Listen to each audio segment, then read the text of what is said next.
करेंगे कि किस तरीके से मनुष्य अपने भाग्य का निर्माण करता है। कुछ लोगों के जीवन में बड़ा कष्ट रहता है और कुछ लोगों के जीवन में बड़ा सुख आ जाता है। तो जिनके जीवन में कष्ट आता है, मुसीबतें आती हैं और भजन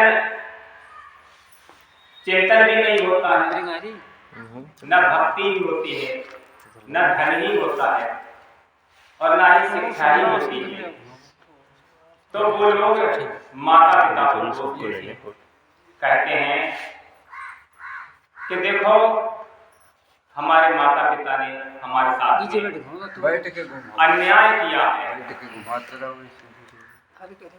उन्होंने हमारे बड़े भाई को पढ़ा लिखा दिया और हमको पढ़ाया लिखाया। उन्होंने हमारे छोटे भाई को इंजीनियर बना दिया और हमको चपरासी भी नहीं बनाया। उसके जीवन में सुख ही सुख है, मस्ती है, आनंद है, लेकिन हमारे जीवन में कुछ भी नहीं है। ऐसी बातें माता मीरा के पास जाकर के कहा करें। ये माता मीरा का ही एक भजन है। तो माता मीरा कहा करें कि देखो इसमें माता पिता का कोई दोष नहीं है, इसमें अगर दोष है तो हमारा ही दोष है।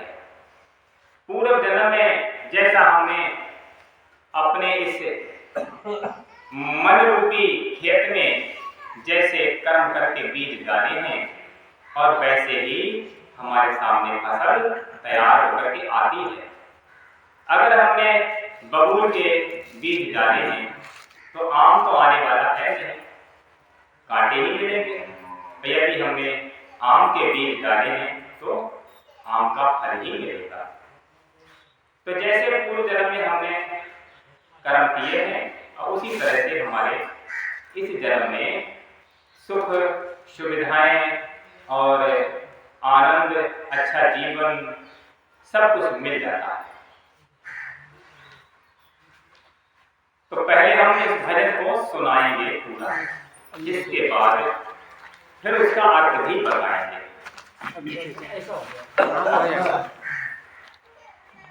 तो माता मीरा कह रही हैं, ये राजस्थानी भाषा में ये भजन है जिसका अर्थ आप लोग नहीं समझ पाएंगे और कोशिश करना समझने की, फिर हम इसका अर्थ भी बताएंगे। तो माता मीरा क्या कह रही हैं कि भाई रे मत दीजो माँ बड़नी ने तो से कर मारी रेखा न्यारी न्यारी। भाई रे मत दीजो माँ बड़नी ने तो से कर मारी रेखा न्यारी न्यारी। न्यारी न्यारी रे भाई, न्यारी न्यारी रे भाई रे मत दीजो माँ बड़नी ने तो से कर मारी रेखा न्यारी न्यारी। एक माई रे बेटा चारे चाराड़ी करनी न्यारी न्यारी। भाई रे पहलो राजा जी रे दरबारे, भाई रे पहलो राजा जी रे दरबारे, तू जोड़ो हीरा पारे दी। भाई रे तीजो बजा रानी हाटे, चौथोड़ो तेरे भूनिया। भाई रे मत दीजो माँ बड़नी ने तो से कर मारी रेखा न्यारी न्यारी। एक गाय रे बछड़ा चारे चाराड़ी करनी न्यारी न्यारी। एक गऊ रे बछड़ा चारे चाराड़ी करनी न्यारी न्यारी। भाई रे पहलो सूरज दियो साने, तू जोड़ो सिकड़ो ना दियो। भाई रे तीजो घानी बालो बैले, चौथो बन जाड़ो ला दियो। भाई रे मत दीजो माँ बड़नी ने तो से कर्मारी रेखा न्यारी न्यारी। एक बेल रे तुम बाचारे, चाराड़ी करनी न्यारी न्यारी। भाई रे पहलो सतगुरु जी के हाथे, दूजो जल जमुना भाइयो। भाई रे तीनों तंबूरा वाला भी, चौथोड़ो भिक्षा मांगियो। भाई रे तीजो माँ बड़ी ने दोष, कर्मारी रेखा न्यारी न्यारी। न्यारी न्यारी रे भाई, न्यारी न्यारी रे भाई रे। मस्ती जो माँ बड़ी ने दोष, कर्मारी रेखा न्यारी न्यारी। एक माटी रे बर्तन चार, चाराड़ी करनी न्यारी न्यारी। भाई पैरो दहीरो बिलोय, तू जोड़ो सिगरो झारिया। भाई रे तीनों परिहाराणी सीधे, चौथोड़ो मृदम बादियो। भाई रे मत दीजो माँ बड़ी ने दोष, कर्मारी रेखा न्यारी न्यारी। माता मीरा कह रही हैं कि भाई रे माता पिता को दोष क्यों देते हो कि हमको पढ़ाया लिखाया नहीं, हमको नौकरी नहीं दिलवाई। माता पिता कब चाहते हैं कि मेरा एक बेटा पढ़ लिख करके महान बने और एक बेटा गली में झाड़ू लगाए या चपरासी बना घूमे, ऐसा कोई चाहेगा? एक माता के, अब वो कह रहे हैं कि भाई रे एक माई बेटा चार और चाराड़ी करनी न्यारी न्यारी। कह रहे हैं एक माई जिसने चार बेटों को जन्म दिया, लेकिन चारों की भाग्य रेखा अलग अलग है, कर्मों की रेखा अलग है। कह रहे हैं भाई रे पहलो राजा जी रे दरबार, उन्हीं का पहला बेटा राजा के यहाँ जाकर के नौकरी करने लगा। अब उसका कितना बढ़िया भाग्य है कि राजा के यहाँ पहुंच गया और उसे नौकरी मिल गई और उसकी पावर भी बढ़ गई और तनख्वाह भी अच्छी खासी हो गई। अब किसी तरह कोई कमी नहीं उसे, अब उसके जीवन में कोई भी अभाव नहीं है। और उसी माई का दूसरा बेटा दू जोड़ो हीरा पारखी किसी सर्राफे के यहाँ जाकर के हीरे की परख करने की नौकरी करने लगा।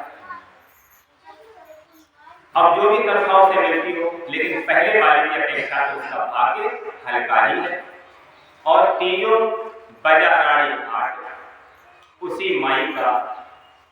माँ का तीसरा बेटा बाजार में जाकर के कोई परचूनी की दुकान खोल ली, या फिर कोई सब्जी बेच रहा है, या कोई डॉक्टरी की दुकान खोल ली जाकर के, इस तरह से अपना जीवन चला रहा है।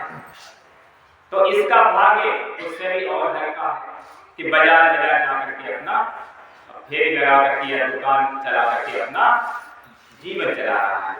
और चौथोड़ो फेरे पोनिया, और चौथे का भाग्य और भी हल्का है उससे कि वह पूनी सूत काट करके अपना गुजारा कर रहा है।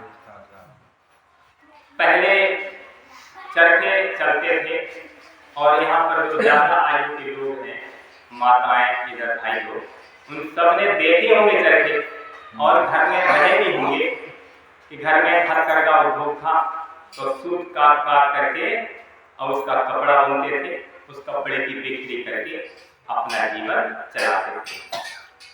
तो एक माई और बेटा चार, और चारों की भाग्य की रेखा अलग अलग कर्मों के अनुसार। पूर्व जन्म में जिसके जैसे कर्म है वैसा उसका भाग्य बन करके आ गया।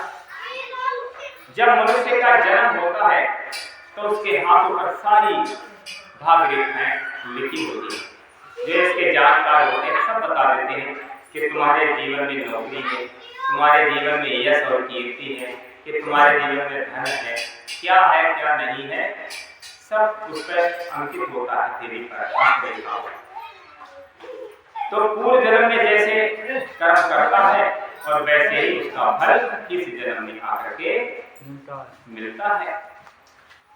जैसे किसी खेत में जो बीज डाल देते हैं और 6 महीने बाद उसी को काटते हैं, और जैसी मेहनत करता है उसी मेहनत के अनुसार उसका उपज भी होती है उसी खेत में। तो माता मीरा कह रही इसके लिए भाई दोषी माता पिता को मत ठहराओ, माता पिता का इसमें कोई दोष नहीं है, ये दोष है तो सिर्फ तुम्हारा ही है। अगले क्या कहती हैं कि एक गौरे बछड़ा चार और चाराणी करणी न्यारी। एक गाय और उसके 4 बछड़े होते हैं और उन चारों की करनी अलग अलग। तो कहती है कि पहलो भाई ने पहलो सूरज जीरो साण और दूसरो सिगरो ना दियो। उसी गाय का पहला साण बन के घूम रहा है, मस्ती से अपना जीवन काट रहा है, जहां मन में आता वहां बैठता है और जो मन में आता वो खाता है। और देखा उनका शरीर कैसा होता है, मस्त होता है। तो उसका भाग्य कितना बढ़िया है, बंधन में नहीं है, स्वतंत्र है उसका जीवन। और दूसरो सिगरो ना दियो। आप लोगों ने देखा होगा कि कुछ लोग जो है नंदी बैल को लेकर के आते हैं, जिसको नादिया बोलते हैं, कहते भैया नादिया बैल आ गया है, और कुछ इसको चावल गेहूं कुछ अनाज दे, कुछ पैसे भी दे देते हैं।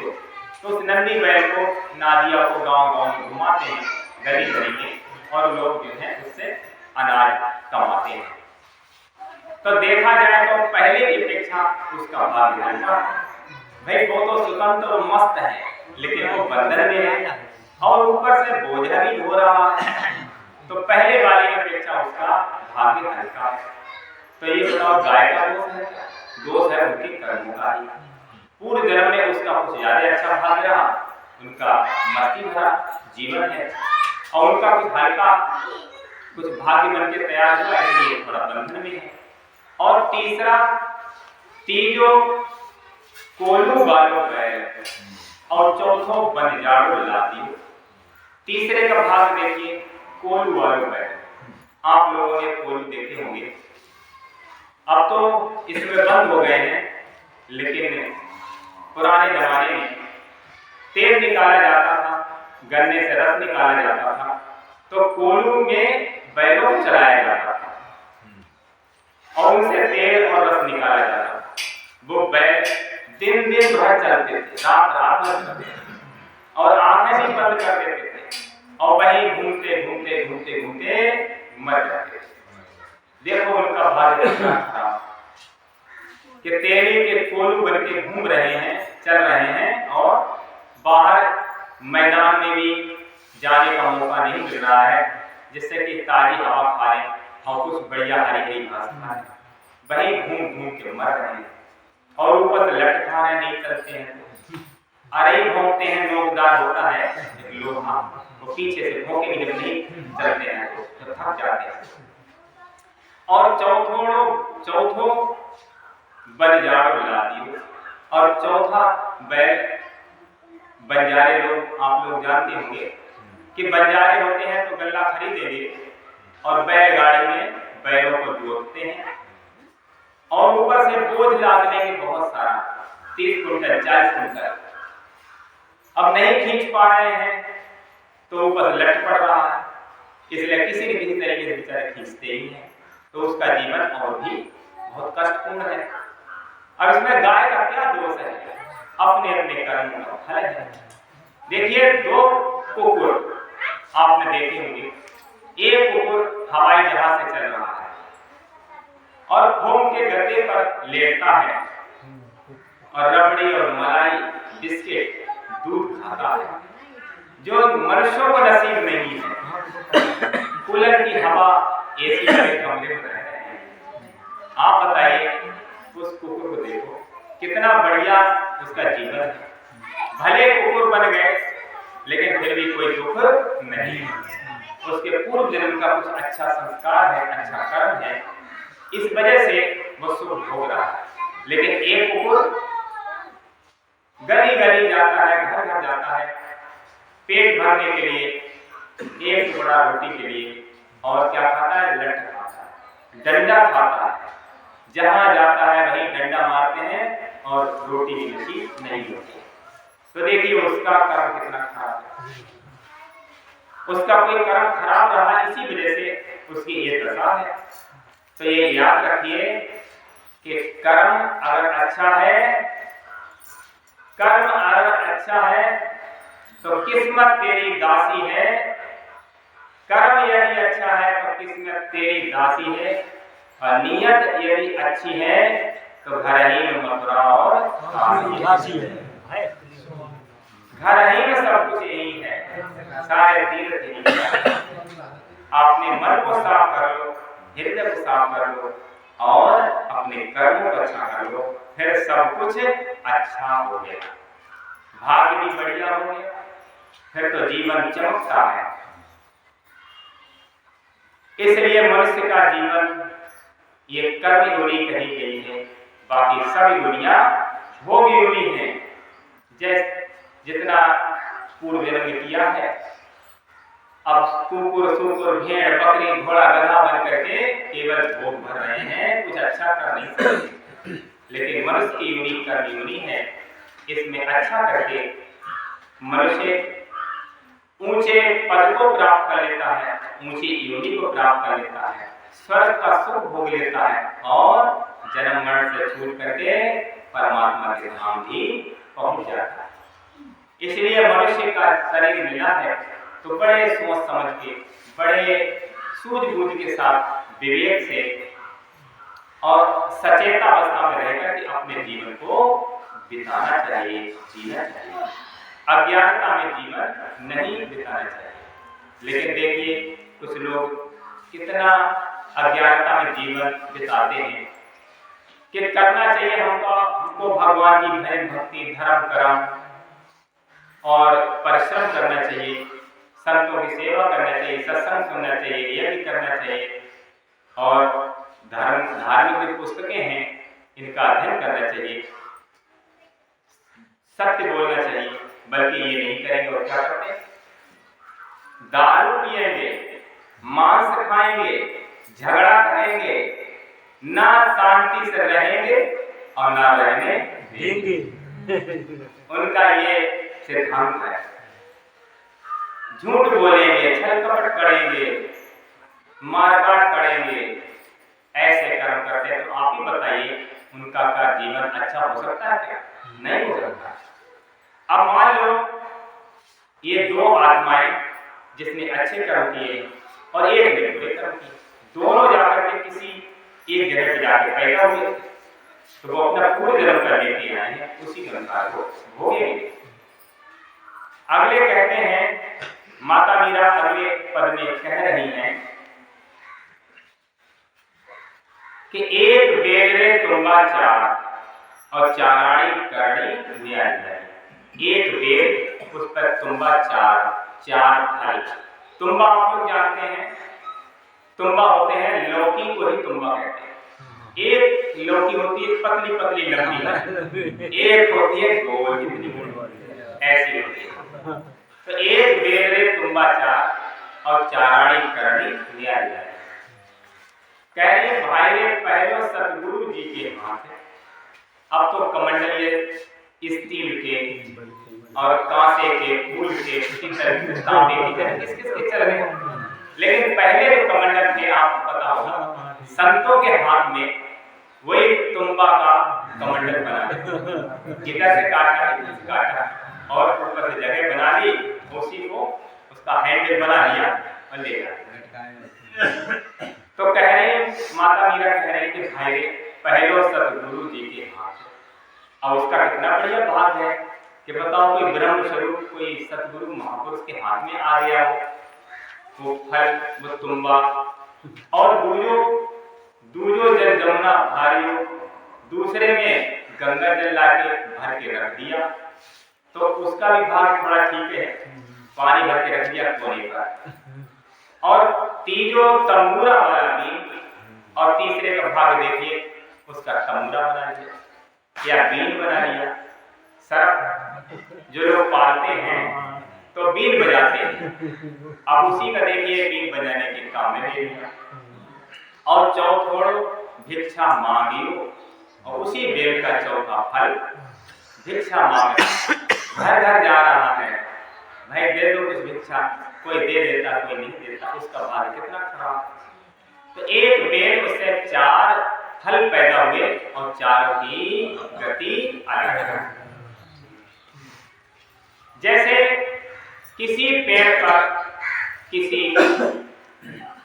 किसी पौधे पर 4 फूल आए, एक फूल का भाग देखिए, एक फूल जाकर के शंकर जी के ऊपर चढ़ाया जा रहा है, गुरु जी के चरणों में चढ़ाया जा रहा है, और एक फूल किसी मुर्दे पे चढ़ाया जा रहा है। वो दोनों फूल वो पैदा नहीं हुए एक जगह का, लेकिन भाग देखिए, एक सदगुरु के चरणों में, एक शंकर जी के चरणों में, और एक फूल जाकर के मुर्दा एक पत्थर के 2 टुकड़े, एक ले आया यादव जी, एक यादव जी ले आए थे, और एक कोई शिल्पकार रहा कारीगर, वो ले आया, एक ही जगह से दोनों टुकड़ा उठाया।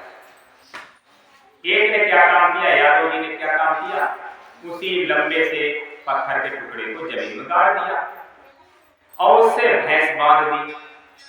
अब भैंस बांधी तो भैंस उसके ऊपर क्या पेशाब करे और गोबर करे, हमेशा निशा रहेगा, गोबर और पेशाब से स्नान करता रहे। लेकिन जो कारीगर के हाथ में पत्थर आ गया, उसने बढ़िया से छेनी हथौड़ी से तराश करके, काट छाट करके और शिवलिंग का रूप दे करके उसे मंदिर में स्थापित कर दिया। मंदिर में स्थापित कर दिया, अब तो उस पर मक्खन, मिश्री, फल, फूल, मेवा, मिष्ठान चढ़ रहा है, दूध चढ़ने लगा और मत्था टेकते हैं। तो जो भैंस वाला जो पत्थर रहा जिससे भैंस बनती थी, वो पत्थर बोला, भाई हमारा भाग्य बहुत खराब है और तुम बहुत सौभाग्यशाली हो, तुम्हारा भाग्य कितना बढ़िया है कि देखो तुम हमेशा दूध से स्नान करते हो, मक्खन मिश्री हमेशा तुम पे चढ़ती रहती है, लोग मक्खा चरणों में झुकाते हैं और हम गोबर से और पेशाब से स्नान करते रहते हैं, हमेशा लथपथ रहते हैं। तो वो मंदिर में जो पत्थर रहा शिवलिंग के रूप में, वो बोला, भाई हम और तुम दोनों सगे भाई हैं, क्योंकि एक ही जगह से जन्मे हैं, एक ही जगह से हम उठ करके आए हैं। बस इतनी सी बात हो गई कि हमें साथी मिल गया यादव जी और तुमको साथी मिल गया कोई शिल्पकार और कारीगर। तो बोले हमको कारीगर मिल गया, शिल्पकार मिल गया, एक कलाकार मिल गया, उसने काट छाट करके अच्छा आकार दे करके हमें मंदिर में बिठा दिया, हमारी पूजा होने लगी। और तुमको यादव जी मिल गए तो उन्होंने अपने भैंस बांधने के काम दे दिया। तो इसी तरह से देखिए जितने भी यहाँ पर हैं सब एक ही जगह से आए हैं और सब में एक गाना लगा है, सब में भगवान का ही अंश है। लेकिन जिसको अच्छे कारीगर मिल गए उसकी पूजा होने लगती है, और जिसको यादव जी जैसे मिल गए मूल साथी तो उन पर भी कीचड़ फेंकी जाती है। बस इतनी सी बात है। आज आप सब लोगों के सामने ये सेवक, ये दास आपके सामने उपस्थित है। ये जो भगवान के कारीगर हमको मिल गए, तो इसलिए हम आप लोगों की सेवा कर रहे हैं। नहीं तो हम भी कहीं कहीं मिट्टी खोदते होते, नहीं तो झाड़ लगाते होते, नहीं तो ABCD और छोटवा बड़ो पढ़ाते होते, यही करते होते। इसलिए याद रखो, संगत बहुत बड़ी चीज है। संगत से गुड़ उपजे और संगत से गुड़ जाए, बांस फांस और मिश्री एक भाव दिखाए। संगत से गुड़ उपजे और संगत से गुड़ जाए, और लोहा चढ़े जहाज पर तो पानी पर उतरा। लोहा पानी में डूब जाता है, डूब जाए नहीं डूब जाए, लेकिन वही लोहा संग करा दो किसी नाव से, उस पार हो जाएगा। इसी तरह से अगर कोई डूब जाने वाला होता है इस संसार रूपी सागर में, यदि वह उसकी संगत कर ले तो पार हो चुका है, वो खींच के ले जाए तो उस पार कर देगा। इसलिए सदा अच्छे लोगों की संगत करो और भगवान का भक्ति करो और सत्य बोलो, छल कपट धोखाधड़ी बेईमानी निंदा चुगली इनसे बच के रहो और शुद्ध आहार करो। लास्ट में अगर ऐसा करेंगे तो जीवन बढ़िया हो जाएगा, कमल के फूल की तरह खिलता हुआ रहेगा। देखो कमल का फूल जब खिलता है तो उस पर कौन आते हैं? भंवरे आते हैं, रस चूसते हैं। और मक्खी कहाँ जाती है? मक्खी कहाँ जाएगी? गंदगी में जाएगी। इस धरती पर दो तरह के लोग हैं, भंवरे जैसे और मक्खी जैसे। भंवरे जैसे वो लोग हैं जो भगवान का भय भक्ति करते हैं, संतों की संगत करते हैं, सत्संग सुनते हैं, उनका मन भंवरे जैसा है। जहाँ कहीं ये चर्चा होती है, जहाँ कहीं ये संग मिलता है, तुरंत भंवरे की तरह रसास्वादन करने के लिए पहुंच जाएंगे। मक्खी जैसे मन वाले लोग वहीं पर जाएंगे जहाँ पर गंदगी हो, जहाँ पर ताश खेले जा रहे होंगे, जहाँ पर दारू चल रही होगी, जहाँ पर लोग लड़ाई झगड़ा कर रहे होंगे, जहाँ पर लोग चोरी कर रहे होंगे, ऐसे काम कर रहे होंगे। मक्खी जैसे दिमाग वाले लोग, मन वाले लोग तुमको कहाँ दिखाओ, इधर से देखोगे बताओ। अब लास्ट में माता मीरा क्या कह रही हैं? लास्ट में माता मीरा कह रही हैं कि भाई रे एक माटी रे बर्तन चार, चारानी करनी न्यारी न्यारी। भाई रे पहलो दही रोबे, चार बर्तन बनाए लेकिन पहले बर्तन में दही जमाने के काम में दे दिया। अब बताओ उस बर्तन का कितना बढ़िया भाग्य है कि उसमें दही और मक्खन और एकदम लथपथ है, जिसे पोते रहते हैं मक्खन और मलाई से। तो भाई रे पहलो दही रोगे और दूजोड़ो सिगरो झाड़ियाँ, और वही कुम्हार का बनाया हुआ दूसरा बर्तन उसी मिट्टी का, उसे किसी मंदिर में शंकर जी के ऊपर रख दिया, एक झाड़ी बना। तो झाड़ी बना कर रख देते हैं, बारीक से छेद कर देते हैं, तो टप टप टप करके उस शंकर जी के ऊपर पानी टपकता रहता है, चढ़ता रहता है। अगर विचार करें तो उसका भी भाग्य अच्छा है। लेकिन तीसरो भाई तीसरो पनिहारी शीश, तीसरो किसी पनिहारी के सिर पर है, पानी भरने के काम में ले लिया। और चौथोड़ो मृदम बादियो, और चौथे का भाग कितना खराब कि शौच जाने के काम में ले लिया। अब शौच जाने के काम में ले लिया तो क्या करते लोग? शौच करके आए और कहीं गंदगी में, कचरा में, नाली में कहीं गिट्टी फेंक दिया, तब उसका भाग कितना खराब। मिट्टी एक और कारीगर एक, बर्तन चार और चारों का आग्रह अलग। इसलिए ये याद रखो कि अच्छे कर्म का फल कभी नष्ट नहीं होता। भले ही अपने ही कुछ दुष्कर्म की वजह से, पाप कर्म की वजह से, भले ही चाहे किसी पशु की नींद चले जाए, पक्षी की नींद चले जाए, लेकिन फिर भी वहां भी उस अच्छे कर्म का फल मिलता है। तो इसलिए किसी को दोष नहीं देना चाहिए, दोष स्वयं अपने को देना चाहिए, अपने कर्मों को देना चाहिए।